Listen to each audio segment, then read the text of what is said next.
ஹாய்ங்க எல்லாருக்கும் காலை வணக்கம்ங்க. இன்றைக்கி சனிக்கிழமை. இன்றைக்கி நான் ஒரு அன்பாக்சிங் வீடியோ தான் நான் போட போகிறேன். மீஷோலேருந்து ஒரு 2-3 நாள் ஆச்சு ஒரு பார்சல் வந்து. அதை நான் வீடியோ எடுக்கவே இல்லை, ஏன்னா கொஞ்சம் வேலையாக இருந்தது. இன்றைக்கி சனிக்கிழமை, என் பசங்களுக்கும் இன்றைக்கி லீவாக, அதனால் என் சின்ன பையனை வச்சுக்கிட்டு இதை ஓப்பன் பண்ணலான்னு சொல்லிட்டு அப்படியே வெயிட் பண்ணிக்கிட்டு இருந்தேன். இன்றைக்கி என்ன பார்சல் அப்படின்னு பார்த்தீங்கன்னா, இந்த சாம்பிராணிலாம் ஏற்றுறதுக்கு அழகாக ஒரு ஸ்டாண்டு மாதிரி மீஷோவில் பார்த்தேன். ஆனால் அதை வாங்கலாமா வேண்டாமா, அது ஒர்த்தாக இருக்குமான்னு சொல்லிட்டு ரெண்டு மனசாகவே இருந்தது. ஏன்னா ஃபோட்டோவில் வீடியோவில் பார்க்குறப்ப வேறு மாதிரி இருக்குது, சூப்பராக இருக்கும், அழகாக இருக்கும். அதை நேரில் வாங்கி நம்ம கையில் வச்சு பார்க்குறப்ப இதையா நம்ம ஆர்டர் பண்ணோம் அப்படின்னு தோணும். அதனாலேயே நான் வந்து ஆன்லைனில் பர்ச்சேஸ் பண்ணவே மாட்டேன். ஆனால் சும்மா சொல்லக்கூடாது, நான் வாங்கின இந்த சாம்பிராணி ஸ்டாண்டு வந்து ரொம்ப அழகாக நல்ல ஒர்த்தாக, வெயிட் வந்து நல்லா கனமாகவே இருந்துச்சு.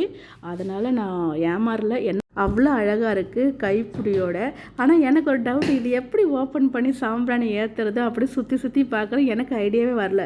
அதுக்கப்புறம் நான் மொபைலில் வந்து கொஞ்சம் வீடியோ ஸ்டாப் பண்ணி பார்த்த பிறகு தான் தெரியுது, இந்த பக்கம் இருக்கு இல்லையா, இதுதான் இதை ஓப்பன் பண்ணுற இது பழகு. அதை கொஞ்சம் அப்படியே எடுத்து அப்படியே ஓப்பன் பண்ணால் சூப்பராக சாம்பிரான்லாம் வச்சு சாமிக்கெலாம் காமிச்சு அழகாக மூடிடலாம். நல்லா இருக்குது, சேஃபாகவும் இருக்குது. சின்ன பசங்க இருக்கிற வீட்டில் இந்த மாதிரி இருந்தால் கை வச்சிட மாட்டாங்க. அது என் வீட்டில் என் சின்ன பையன் சாமி ரூம்பாண்டே சுற்றிக்கிட்டு இருப்பானா, அவனுக்காக நான் இது ஆன்லைனில் பார்த்தேன். எனக்கு ஒரு டவுட்டு, ஆன்லைனில் பார்த்து வாங்குறது அந்த அளவுக்கு சேஃபாக இருக்குமா? ஏன்னா அதில் பார்க்குறப்ப ஒரு மாதிரி இருக்குது, கிட்ட வாங்கி கையில் பார்க்குறப்ப வேறு மாதிரி இருக்குதுன்னு சொல்லிட்டு யோசிச்சுக்கிட்டே இருந்தேன். ஆனால் சும்மா சொல்லக்கூடாது, நான் வாங்கி பார்க்குறப்ப அதில் பார்த்த வீடியோட இதுவும் சூப்பராக இருந்தது, நல்லா பெருசாகவே இருந்தது. சின்னதாக ஆகிட போகுதுன்னு சொல்லிட்டு யோசிச்சுக்கிட்டே இருந்தேன். ஆனால் நல்ல ஒரு அகலமாக சூப்பராகவே இருக்குது. இதோட விலை என்னவா இருக்குன்னு சொல்லிட்டு நீங்கள் கெஸ் பண்ணுங்கள். நான் வாங்கின விலை இந்த சாம்பிராணி ஸ்டாண்டுக்கு ஒர்த்தா இல்லையான்னு சொல்லிட்டு மறக்காமல் கமெண்ட் பண்ணுங்கள்.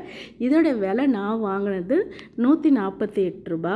இது சரியா இல்லையான்னு சொல்லிட்டு கமெண்ட் பண்ணுங்கள். வீடியோ பிடிச்சிருந்தால் லைக் பண்ணி ஷேர் பண்ணி விடுங்க. பை.